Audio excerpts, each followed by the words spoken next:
And that concludes our discussion for today. For our activity, I want you to form a group of 4 members to discuss your takeaways regarding our discussion. I will be giving you 30 minutes before sharing in front of the class. Jacob, Michaela, and Layla, it's good to see you guys again. It looks like we're the only ones left without a group. Nice to see you all again too. Let's start discussing what we've just been taught for today for this ethics class. Alright, what do you guys remember from the discussion about environmental ethics earlier? Let's start from there and then we can start building up our own insights and learn about other things. Great idea. There were many takeaways that I got from the public intellectual lecture series about environmental ethics by Miss Leia Guerrero.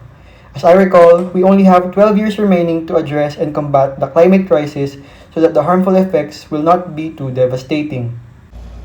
Oh, I've heard about that too. The 12 years is so alarming, don't you think so? Yes, it is alarming. That is why the different countries took part and signed the Paris Agreement. Oh, I've heard about that. It's written on my notebook.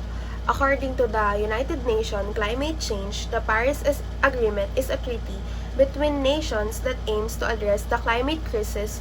The ongoing climate crisis is getting worse every day too because it is affecting lots of localized environmental problems.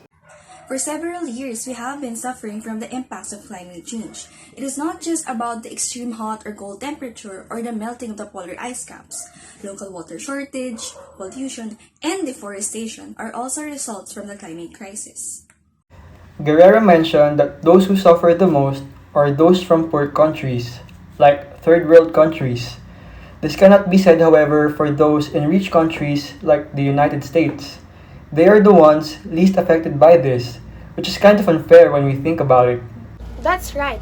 Countries like the United States, Russia, and Canada are those countries that produce with a high amount of fossil fuels, and then surprisingly, they are also the countries with high economies. Yes, rich countries have gained so much profit from extracting fossil fuels, but in return, they're destroying our environment and affecting the lives of everyone. Indeed, it is really unfair that those countries are gaining more profit while they are slowly destroying the earth, whereas the poorer countries such as the Philippines and Africa are experiencing and suffering from the effects of climate change. These climate problems are infringing our human rights, especially the poor people. Speaking of human rights, did you know that the Philippines is currently ranked as the second most unsafe country for environmental activists? I haven't heard about that yet.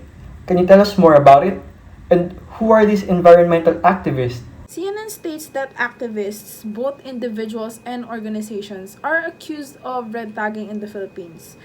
It was reported that 43 were killed for defending the environment, 6 of which were government workers, and 26 were related to agribusiness. 16 killings were also recorded for mining alone.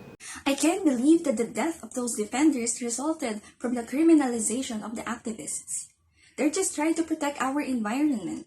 Why are they being punished and being treated as criminals for that? I agree with you.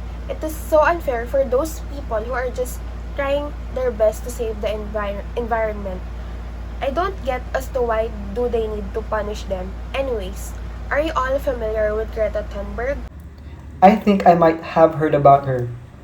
Wasn't she the one known for leading school strikes against climate change at a very young age?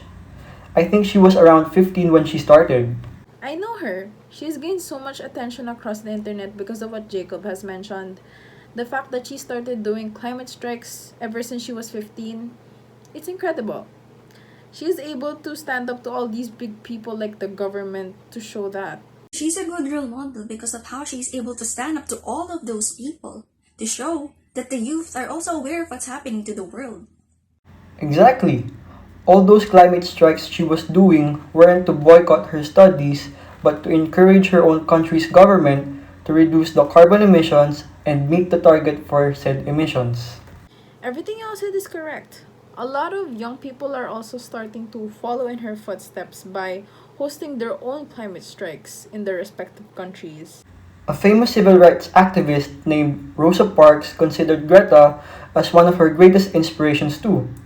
I think we should all be like Greta, who is open minded about specific issues like this, since we are all studying ethics.